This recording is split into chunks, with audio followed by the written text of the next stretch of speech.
दोस्तों, किसी ने सही बात कही है कि पीठ हमेशा मजबूत रखनी चाहिए, क्योंकि शाबाशी हो या धोखा, दोनों हमेशा पीछे से मिलता है। नमस्कार दोस्तों।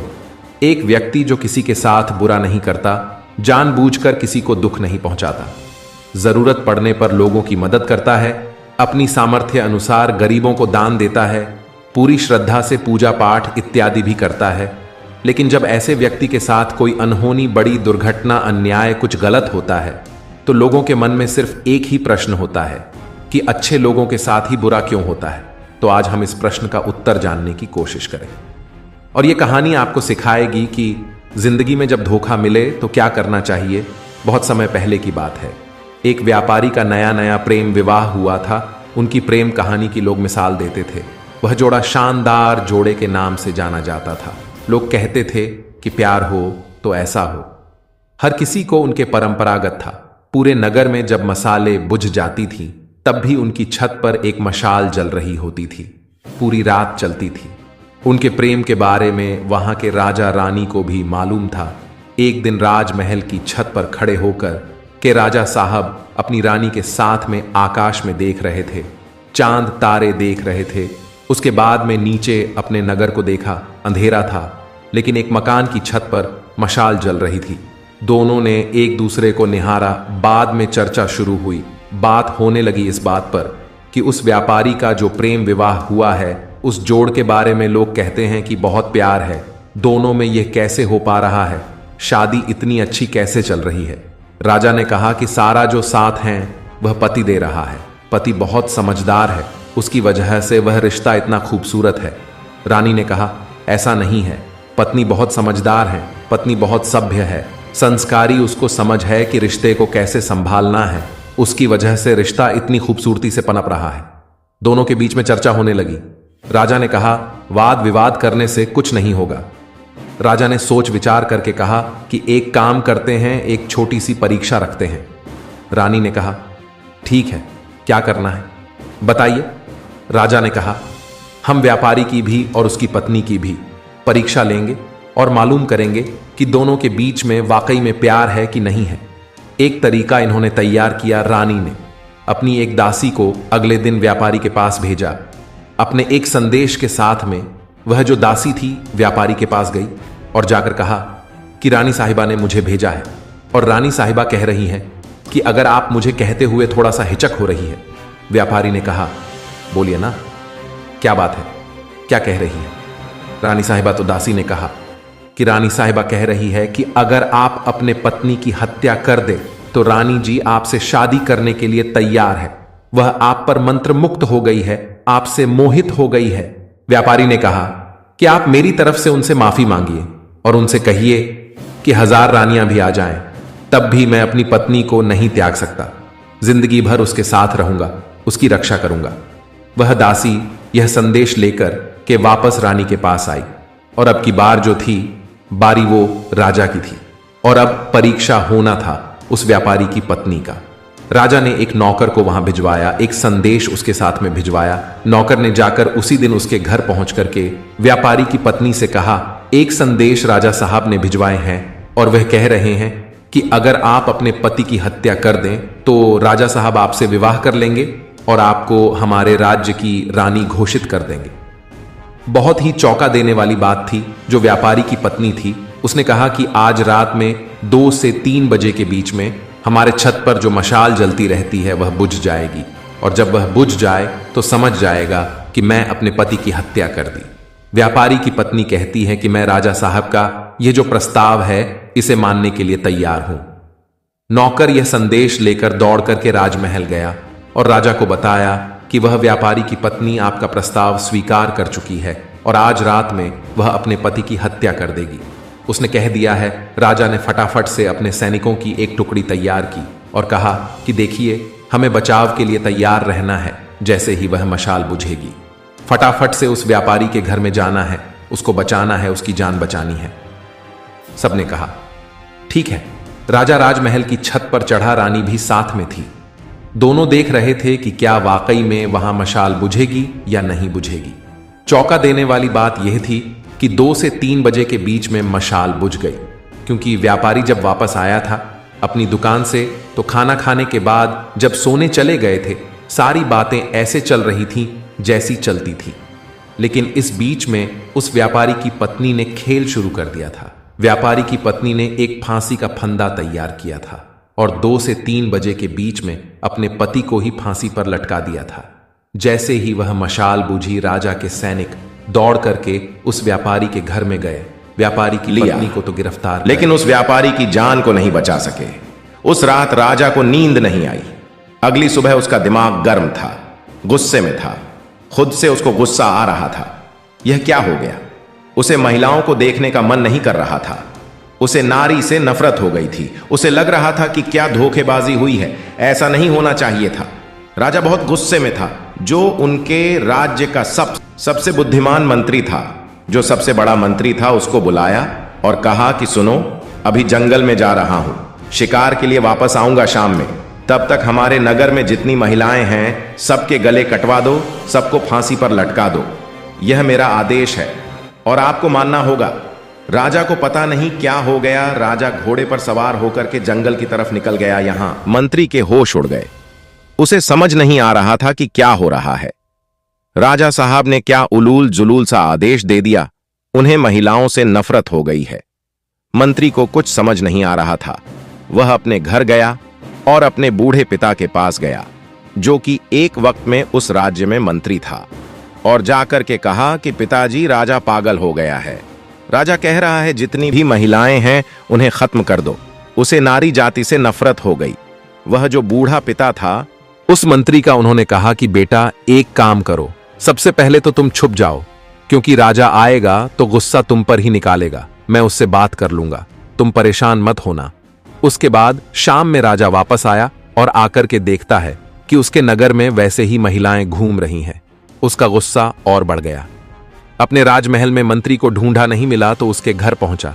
घर जाकर पूछा तो मालूम चला कि मंत्री वहां नहीं था। वह था उस मंत्री के बूढ़े पिता के पास। राजा गया। उस मंत्री बूढ़े पिता ने कहा, राजा साहब की जयकार हो। राजा साहब कैसे आना हुआ? राजा तो गुस्से में भरा हुआ था। उसने बोला कि तुम्हारा बेटा कहां गया? उसको मैंने एक आदेश दिया था, उसने मना नहीं। अब मैं उसका गला सबसे पहले कटवा दूंगा। मुझे उससे नफरत हो रही है।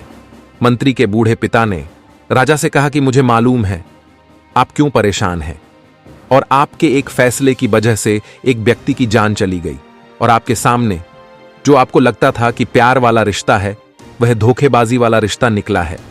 आप वो जो धोखा मिला है उसे परेशान है। इस बात से आपको अंदर ही अंदर इस बात ने इतना परेशान कर दिया कि आप सारी नारियों को खत्म करना चाहते हैं।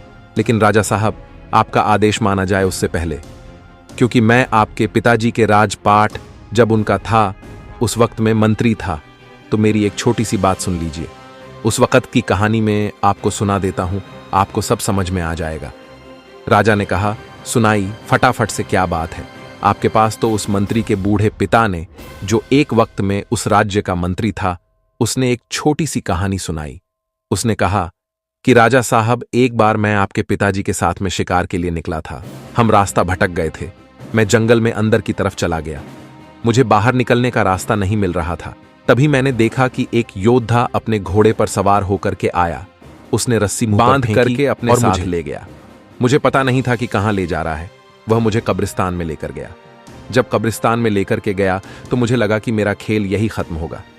मैंने अपनी जान बचाने की बहुत कोशिश की, लेकिन वह बहुत ताकतवर था। एक कब्र के पास में, उस कब्र के ठीक नीचे की तरफ उसने गड्ढा खोदना शुरू किया और मुझसे कहा कि चुपचाप मेरा साथ दो। हमने मिलकर के वहां 2 कब्र खोदी। मुझे तो समझ में आ गया था कि एक में तो मुझे दफनाया जाएगा, तो दूसरी में किसको दफनाया जाएगा। मुझे पता नहीं था। जो योद्धा था वहीं पास में खंडहर था। फटाफट से दौड़ के गया। उसकी छत पर उसने मुझे घोड़े से बांध रखा था और उस छत पर से एक सरकट्टी लाश नीचे फेंक दी। मैं डर गया, क्योंकि वह जिसकी लाश थी, ऐसा लग रहा था कि अभी अभी उसकी हत्या की गई है।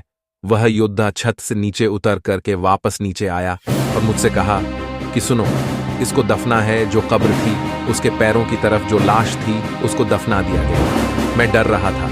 राजा साहब, मुझे लगा था कि जो दूसरी कब्र है इसमें मुझे दफनाया जाएगा, लेकिन उसे योद्धा ने, जो मुंह पर कपड़ा बंधा हुआ था, उसे हटाया। वह एक खूबसूरत कन्या थी, महिला थी। उसने कहा कि घबराओ मत, मुझे मालूम है तुम कौन हो। तुम इस राज्य के मंत्री हो और इस राज्य के राजा को जाकर के मेरा संदेश देना। उनके एक राजकुमार ने मेरी हंसती खेलती जिंदगी को बर्बाद कर दिया और राजकुमार मुझे पाना चाहता था, इसलिए मेरे पति की हत्या कर दी। ये मेरे पति की कब्र है जिसके नीचे एक और कब्र मैंने खोदी है, और यह जो लाश है ये उसी राजकुमार की लाश है जिसे हमने दफना किया है। और उसके बाद वह बोलती चली गई कि अब मैं अपना गला काट लूंगी, मैं अपनी जान दे रही हूं। मैं अपने पति के पास वाली कब्र में जिंदगी भर आजीवन रहूंगी। जब तक नामो निशान रहे हम दोनों का तब तक के लिए दफन होना चाहती हूं। यह जिंदगी खत्म करना चाहती हूं। अगली जिंदगी में भी हम जहां मिले हम साथ रहे, इसी तमन्ना के साथ में पास में दफन होना चाहती हूं। मुझे दफन कर दीजिएगा। और यह बोल करके उसने अपना गला काट दिया। राजा साहब, उस दिन मुझे समझ में आया कि सच्चा प्यार क्या होता है। उस महिला ने जो अपनी जिंदगी कुर्बान कर दी अपने पति के लिए, उसने मुझे सिखाया कि सच्चा प्यार क्या होता है। आप इस बात से परेशान हैं कि वह जो व्यापारी है उसकी पत्नी ने उसे धोखा दे दिया। आप इस महिला के बारे में सोचिए जिसने अपने पति के लिए अपनी भी जान दे दी, सिर्फ एक महिला के धोखेबाजी की वजह से आप सारी महिलाओं को कहां फांसी पर लटकाने के लिए चले थे। अपने फैसले को बदल लिए। राजा को समझ में आ चुका था कि वह कितनी बड़ी गलती कर रहा था। असल में दोस्तों, एक पति पत्नी का एक जोड़ा अपनी छोटी सी बैलगाड़ी में बैठकर राज अधिकारी के पास आता है और धन के बदले उन्हें सुरक्षित जंगल पार करवाने के लिए कहता है।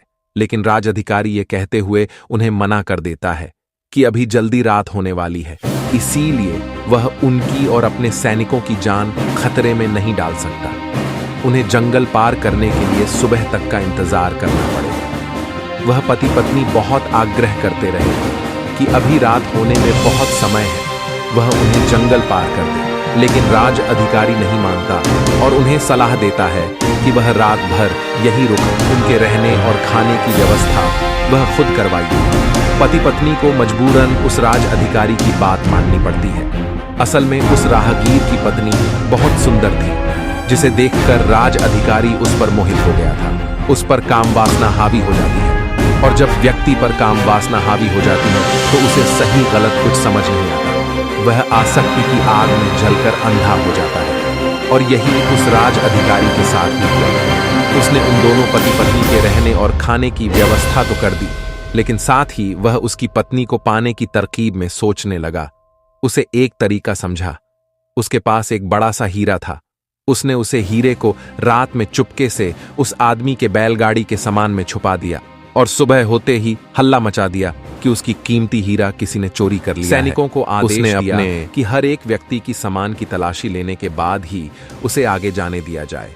सैनिकों ने तलाशी ली तो योजना के अनुसार हीरा उस पति पत्नी की बैलगाड़ी के सामान में छुपा मिला। राज अधिकारी उस व्यक्ति को सभी के सामने यह कहते हुए पीटने लगा कि मैं तेरे रहने और खाने की व्यवस्था की और तूने मेरे ही साथ गद्दारी की। उसके साथ उसके सैनिक भी उसे आदमी को पीटने लगे और पीते पीते थे उसे व्यक्ति की वहीं मौत हो गई। बाद में राज अधिकारी ने अपने रुतबे और दौलत के दम पर उस स्त्री को अपनी पत्नी बना लिया था, क्योंकि पिछले जन्म में महाकाल ने सिर्फ उस स्त्री को प्राप्त करने के लिए उसके पति पर झूठा आरोप लगाकर बेवजह उसकी निर्मम हत्या कर दी थी। इसीलिए पिछले जन्म में ही उसकी मृत्यु प्राप्त होता है। दोस्तों, कहानी बहुत छोटी है, लेकिन हम सबके लिए बहुत जरूरी मैसेज लेकर के आई है। हम सब लोग जिनको कभी ना कभी धोखा मिला है, हम अंदर से टूट जाते हैं। हमें लगता है क्या लड़का या लड़की खराब है। सारे लड़के खराब होते हैं, सारी लड़कियां खराब होती हैं किसी एक व्यक्ति की वजह से जिसने आपको धोखा दिया है। बाकियों को भी उसी तराजू में तोलना बंद कीजिए। जिंदगी में हमेशा याद रखें कि अगर बुरे लोग इस दुनिया में हैं तो अच्छे लोग भी इस दुनिया में हैं। और अगर आपका एक रिश्ता टूट गया, आपको एक जगह से धोखा मिला है, इसका मतलब ये नहीं है कि आपको हमेशा ही धोखा मिलेगा। जिंदगी में प्यार जरूर मिलेगा। यह याद रखिए दोस्तों। आपने आज के इस वीडियो से क्या सीखा वह मुझे आप कमेंट में बता सकते हैं। इसी के साथ में उम्मीद है कि आपको आज की वीडियो पसंद आई होगी, तो इस वीडियो को उसे इंसान को शेयर करें जिससे यह कहानी सुनाने की जरूरत है, और उसी के ठीक बाद चैनल को सब्सक्राइब करें। तो चलिए फिर मिलते हैं ऐसी एक और नई वीडियो में।